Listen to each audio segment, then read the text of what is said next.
latest Manchester United news. Now, in this video, we'll be talking about Antoine Semenyo joining Manchester United. The latest on that, we've got some update on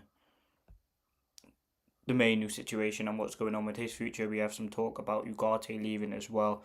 But the first thing we'll start off by talking about is the Antoine Semenyo stuff. There has been some more updates on him since it come out yesterday. We'll be going through all the latest news on that. So let's start off with where it came from. So we obviously had the news yesterday that Semenyo is going to be leaving Bournemouth in January. Man City, Liverpool, Arsenal, Man United, Spurs, all interested. And Manchester United are one of the 4 clubs that are formally open talks with Semenyo in the winter window, but must wrap up a deal with Bournemouth by the 10th of January to secure the in-demand winger. While the fee is set to 60 plus 5, there will need to be negotiation over the payment terms, which are not set out in the clause.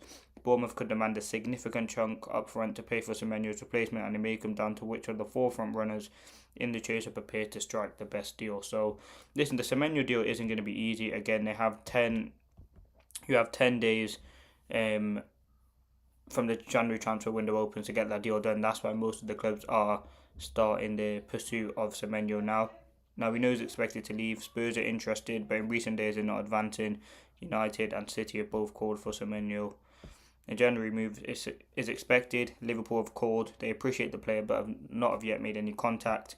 Just a call. The clubs from United and the clubs from Manchester, Man City and Man United have made contact on Monday and Tuesday. Now, apparently, Manchester United are the front runners to sign Semenyo in January. Tottenham are not advancing in the Semenyo deal as of now. So, yeah, it's looking like Manchester United could be getting Semenyo this summer, and it's one that, as each day goes on, it's getting ever closer to happen. Now, Manchester United could facilitate a move for Semenyo by offloading Zirkzee either through a permanent sale or a loan with an option to buy. A meeting took place with AS Roma in London last week. United called in the last few days to open talks with Antoine Semenyo's camp. They're pushing hard in direct talks. Ruben Amorim is a big fan of Semenyo. Manchester United and Man City are fully in the race to sign the player. So it's looking like, listen, Liverpool have not made any sort of contact yet. And I think what you can say about Semenyo, we know he's going to leave, and Bournemouth will need to find a viable replacement, and they will probably find a good replacement, if we're being honest. I mean, their recruitment over the last few years has been fantastic and world class. I mean, they got rid of Kirkis, they brought in Trufair, who's fantastic. They took out Hoyson and Zabani. They brought in Diakite, who looks like a very, very good centre back. So they are a team who's very good at recruiting players, and I think obviously they will need time to get a Semenyo replacement. Who that is, we don't know. But in terms of United, he'd be someone who Ruben Amorim likes, and I think the fact that United are in all of these talks would suggest that they are definitely interested in signing him. It wouldn't be all these talks just for no reason. And I think the intent, we know we made contact a few days ago. You look at how it started, if you compare it to other deals in Burmo, Cunha, these sort of deals, it does start off similar. You make contact, you see the kind of structure and the payment of the deal, and ultimately that's what Manchester United have gone to do already with Bournemouth. So they do have an interest in signing. Again, there will be a lot of competition, a lot of clubs. We know the quality that Semenyo has. Again, we talk about the positives of signing in Premier League experience. He fits the system. If Ruben Amorim is to change to a 4-3-3, he's probably thought he does need a left winger, and Semenyo fits that build fantastically well. He can play right wing, left wing, and ultimately, if you do get rid of Zirkzee, there is a position in the squad, there is a gap open where Semenyo would come into that team and ultimately start. And I think he's a player who does need development, and I think one thing that Amorim hasn't done, and I would say one of the downsides, is he has struggled to develop players. You look at sort of Cunha and Burma, they're 2 players who I'd say every player needs developing, and I think he needs to improve on that. But I think Semenyo would be a very, very good option. 65 million again is a lot of money, but again, if you do get rid of someone like Zirkzee, you get him off the wage bill. Apparently, Manchester United won up to €45 million for Zirkzee, which is just, I think it's about €10 million over what we paid for him. Again, I think a lot of fans, if you would say get rid of Zirkzee, bring in Semenyo, a lot of fans would probably agree with that. And I think Semenyo, yes, he's a different position to Zirkzee, and if he was to operate in this team, it would probably be as a left wing back. That does cause concern, but I think in a 4-3-3, if we were to play in a 4-3-3, the ideal team would be Lamont in goal, back 4, probably Dallo, Shaw, Martinez, De Ligt, or Yoro, one of them 2. Casemiro, Mainu, Bruno, and then you go I mean, what do you do from there? Because you have to play Cunha, you have to play Burmo, and you have to play Sesko. So where does Semenyo fit into this team? So again, it does cause a lot of problems. But again, surely United, there's a reason. Amram apparently had a meal with Semenyo, so there is definitely intent there, and Ruben Amram really likes him. So again, he could very well be in. I think Zirkzee going would facilitate the move, and it would be pretty good for Manchester United to do that. But let's see what does happen on the Zirkzee situation. I think he's one to definitely keep an eye on in the window, depending on what happens with Semenyo. I mean, we're knowing what is it, like 20 days if where Semenyo will go anyway. So all the groundwork's being done now. It'd be a deal that gets relatively early in January. Obviously, he's not at AFCON with Ghana because he didn't qualify. So yeah, his exit does seem very close for him, and I think the reason why he stayed last year at Bournemouth was because they can get money for him, and a good money is 65 million. And I think you look at a January move, it's definitely feasible for many clubs. So yeah, Manchester United definitely have interest in him. He's a sort of winger that I think will massively improve the squad in terms of his one-on-one ability, the fact that he can score goals.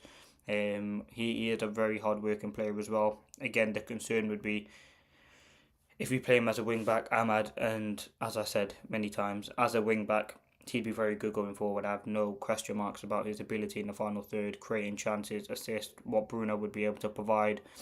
But the concern would be we need three very, very good centre backs. But that is the latest on that.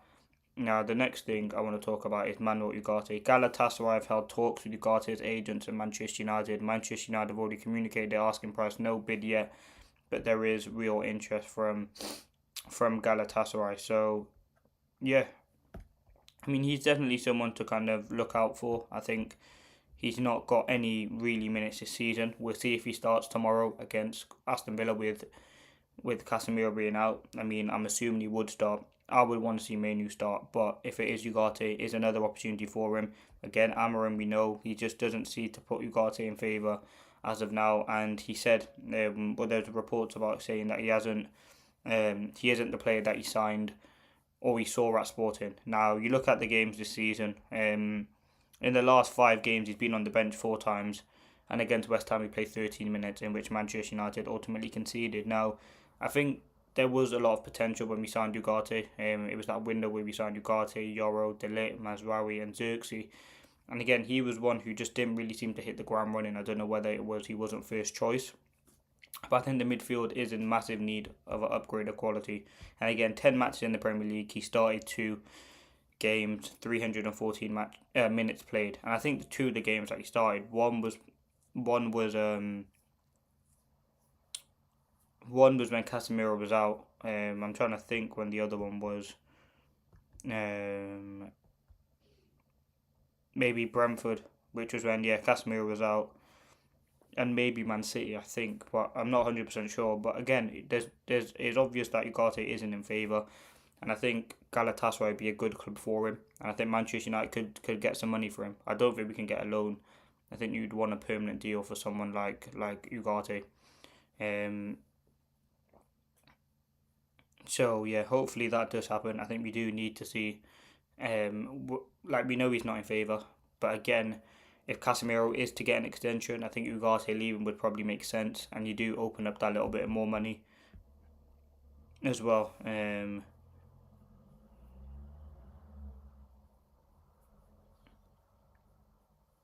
So yeah, let's see what does happen with UGARTE. I think he's definitely a midfielder who, when we sign, he's still young. I mean, he is only 24, but I don't see him getting sort of any better and improving in this team. And I think he's not in favour at the moment, so why not get some money for him? That again opens up money to go and get a Baleba, a Wharton, a Anderson, anyone like that Manchester United are willing and hoping to bring in. So I think looking at someone like UGARTE leaving the club would benefit Manchester United, would allow us to get some money. We're not going to get, 50 million that we paid for UGARTE. You're not going to get that back, but it'd be good to get a little bit of money for him. In the club. So yeah, I think it'd be good. Now let's see what happens. I'm going to talk about Kobbie Mainoo now. So the MAINOO drama continues, and there's been some more reports coming out about Kobbie Mainoo. Let's go into it. So Manchester United for a permanent sale. United looking for between 40 to 50 million pound for MAINOO, depending on the structure. I mean, first of all, MAINOO has a strong desire to join Napoli, preferring them over 10 to 12 other clubs, with his family also backing the move. Napoli are pushing and are making progress on the player side. It's now up to United. So, I mean, that is ridiculous. 40 to 50 million pound for MAINOO. I'm pretty sure we signed Fred for over 50 million pounds. So, I mean, it is quite interesting to see that. To see United go that low for someone like Kobbie Mainoo, who's easily worth, I'd say, £70 million, but he's not playing. It's looking again closer for him to leave, in terms of he's becoming more and more frustrated. He wants to get out and play for a team, and we know that Amorim talked about yesterday in his press conference about how the like what's going on with Mainoo is he said Mainoo hasn't been kind of come to his office to talk to him about anything. So we will have to wait and see what happens, but that is a little update there. He's favouring Napoli at the moment. Now, again, I want to talk about what Amorim said about the academy players, which I thought was very interesting. He said, "I'm the first one to say that I'm failing outside the pitch. I guarantee I'm not failing this club. We forget the players, what it means to play for United. We are, as a club, forget sometimes who we are. It's the environment. The kids feel entitled and are free to respond to a manager with a picture. My office is open, but nobody is coming to me. We need to change as a club. I didn't say anything wrong. I spoke about the luck of playing for United. Sometimes you need to play for Manchester United and see their different realities, and you understand football can be so different." That was my point. So, listen, it's clear. I mean, Ruben Amorim was frustrated about what the young players come out and said. Again, you could totally understand where he's coming from. I think it was just uncalled for. United are not in sort of a great position now. And again, Amorim talking about what did he say? He said Amas was struggling. I think he said Amas was struggling.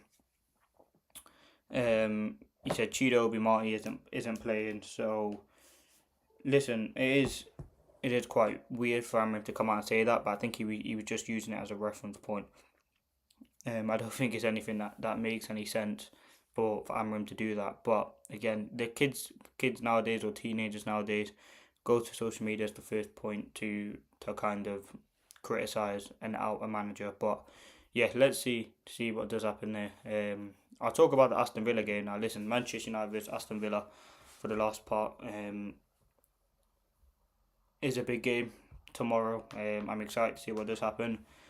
Amorim did say Villa are a top team. They know we organised. We know what we're gonna get from them. Did the preview yesterday. I expect it to be a very tricky game. There's some big games in football today, and if Ruben Amorim is to go with a tactical change, we will have to wait and see. Does he go for 4-3-3, or does he stick to his trusty 3-4-3? Now, he has said something in an interview with MUTV. He said he insisted that his team will have to play differently if they come away with a positive result on Sunday.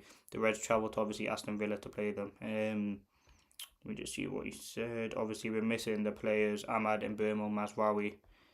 He said we need to play a little bit different because we lost some one-on-ones. So we shall see, but we'll be ready for the game. So listen, you know how sort of Aston Villa are going to play physical. They're at home. They're going to go for the high press, high energy. We know how I watched them against Arsenal. I watched them a couple months ago in their last defeat against Liverpool, where I thought they were very, very good. They were a team that's going to play out from the back, look to kind of catch United and then exploit them in our midfield. And again, it will be interesting to see whether United go with that high press or whether we go for that low block and sit back and invite pressure on from Aston Villa. Now, again, you look at Aston Villa's danger men.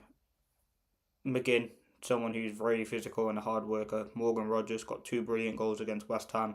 He's someone who's very, very dangerous. He'll be running at that United back four. Ollie Watkins, again, hasn't been on the greatest form, but you always know he can score a goal. Set pieces are going to be a big part to play. But Villa are a very, very good team.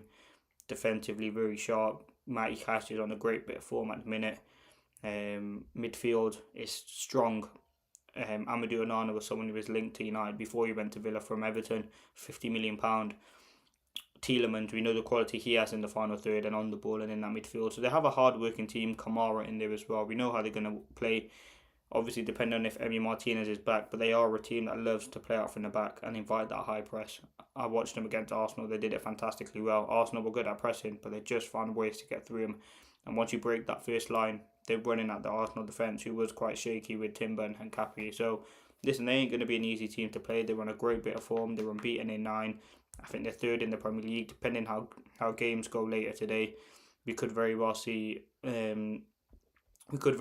where Aston Villa can take themselves. Obviously, Man City play West Ham. You expect them to win that. Arsenal play Everton. Not an easy game. Aston Villa, if they were to win as of now, obviously we know teams playing, they would go joint first. So yeah, they're on a great bit of form. Unai Emery, we know how he likes to set up the Villa team. But the one thing that you would say is Manchester United have a very good record against Aston Villa, unbeaten in the last 6 games against Aston Villa. So again, but you have to look at the point again. Villa are on great form. They're a team looking very, very confident. They've got a very good team. But let's look at the last few results. So the last time Manchester United lost to Aston Villa was on the 6th of November 2022. So over 3 years ago now. And I remember that game. It was the game Digne scored a free kick, and it was just a very, very poor game. I mean, you look at that team that played. Dalot was right back. Martinez, Lindelof as your back 2. Van der Beek, Eriksen, Casemiro as a midfield 3. Garnacho, Rashford and Ronaldo. It was a very, very different team to what it is now. But Villa still have a lot of the players that they had. Cash, Konza, Digne still there. Martinez, Douglas Luiz is obviously gone. Ramsey's gone, but they've still got Buendia, Watkins. So listen, they are a decent team. But after that, 2-2 at Villa Park, 2-2 at Old Trafford. After that, then they beat United. Oh no, sorry. After the 3-1, United beat them 4-2 in the Carabao Cup, 1-0 in the Premier League, 3-2 at Old Trafford where Højlund scored the first goal. Last 2 games at Villa Park, 2-1 win. 2024, McTominay scored a late goal, and then Aston Villa 0-0 in the last game that we played there. So listen, great bit of form. I mean, Villa were, I think, the most drawn fixture, I think, in the Premier League. Villa versus Man United, but we know there's problems there, and we know we really need to get at this team. I mean, you look at the midfield that United played last time, but obviously no Casemiro in it. It was MAINOO, Eriksen and Fernandes, which screamed problems. I mean, if that midfield was to play now, I'm sure it'd get overran. But listen, I think the midfield is big, and surely MAINOO starts this game. I mean, UGARTE is very out of favour, and I think it makes sense for Amorim to give a bit of trust to Kobbie Mainoo. I mean, I think he deserves it. He had a very good half an hour against Bournemouth when he came on. I thought he was very calm. He was very composed. And I think he added a lot to this Manchester United team. And I think going forward, you need, or even not going forward, just someone who can receive the ball with a bit of composure. We know missing Casemiro is going to be huge. He started the last few games for Manchester United and hasn't only really started when he's been suspended. So yeah, Casemiro is someone who's going to be a huge miss in this game. I think his tenacity, his quality in midfield is something that we are going to miss. But again, we have to deal with that. Again, Casemiro, he started in the Premier League for Manchester United. He started 14, and the only one that he hasn't started was obviously the one in which he was suspended. I think it was against Brentford. So, listen, he's played a lot of minutes. He scored quite a few goals, 4 goals and 1 assist, which again for Casemiro is not bad. A lot of them obviously coming from set pieces. But then we are going to miss that tenacity and energy in midfield, and it's down to whether Amorim goes for that standard defensive player in UGARTE, which again you think he would. I mean, he said Mainoo's only really competing for Bruno's position, and Bruno isn't going to play. So I think the only way you see him start if Amorim wants to go for a bit more control. And again, it's a big miss not having Casemiro in the team, but we will have to wait and see. In terms of other things to look out for from Villa, their wing-backs, or their full-backs are very, very good. They like to get high, they like to get in the box, score goals. And Madsen, of his Digne and Cash are two very good full-backs who can cause problems for a United team, depending on how and which we play. So that Villa game is going to be interesting. I'm excited. Obviously, there's some big games in the Premier League today. Man City play Liverpool, play Spurs. Newcastle play Chelsea. I think Palace play Wolves. Palace play. Palace play against Leeds, Wolves, Brentford. So in terms of the top of the table, I mean, Look at where United are, 6th place, 16 games, 26 points. Liverpool and Spurs, one of them's going to drop points. Palace, you're assuming they get a win against Leeds. So it is really a must-win game for United. They want to continue to climb up the table against Villa, who, again, as I said, are in great form. Positive 8 goal difference. Their last loss came on the 1st of November. They're on a great bit of form. They've beaten Man City, beaten Arsenal. They have a very good form, very good manager. So it isn't going to be easy. But in terms of players to watch, I picked a few players to watch ahead of the game. The obvious one for Manchester United being Bruno. He's had a very, very good campaign so far. Goal and assist against Bournemouth, a very good goal as well. Obviously, we've had that whole debacle during the week about his potential exit, which I thought was interesting. But yeah, I thought Bruno would be a player who we need in this game. I think he needs to take the game by the scruff of the neck. And I think what he did say is how Amram likes him to receive the ball on the back foot from the defensive players and make those line breaking passes. And we know what Bruno does. He's given more responsibility now. And I think it's a perfect game actually to see Mason Mount and Cunha and Sesko as a front three, because we are missing in Burma for AFCON. And I think this gives Mount a perfect opportunity to kind of make his stake in that team. I think with him being out and away for potentially a month or over that, you want to see Mason Mount back. From what we saw against Wolves, he didn't have the greatest game against Bournemouth, but I would say this is another opportunity for him to play. Villa are a team who you can definitely get at them, and I think it will be interesting to see if he does start, or does he go Cunha, Bruno, and MAINOO, UGARTE midfield potentially. So there are definitely options there. It'd be interesting to see that midfield there. But just to kind of go back to the Semenyo stuff, he's been linked with a move again to Manchester United this morning, with United apparently being the front runners for a £65 million deal. Again, nothing is kind of concrete yet, but we will have to wait and see. But there's definite interest in him, and he will be leaving Manchester United. So yeah, I think it will be interesting to see what happens. Apparently they're front runners, and yeah, I mean, apparently Zirkzee is now a target for AC Milan with a potential move, most likely late in January if he's still at United. Outgoing from United can't be ruled out. There's also growing rumours about Nkunku, also nothing concrete yet. So again, I think Bruno could definitely I think Zirkzee could definitely leave this January window, as well as Cunha, as well as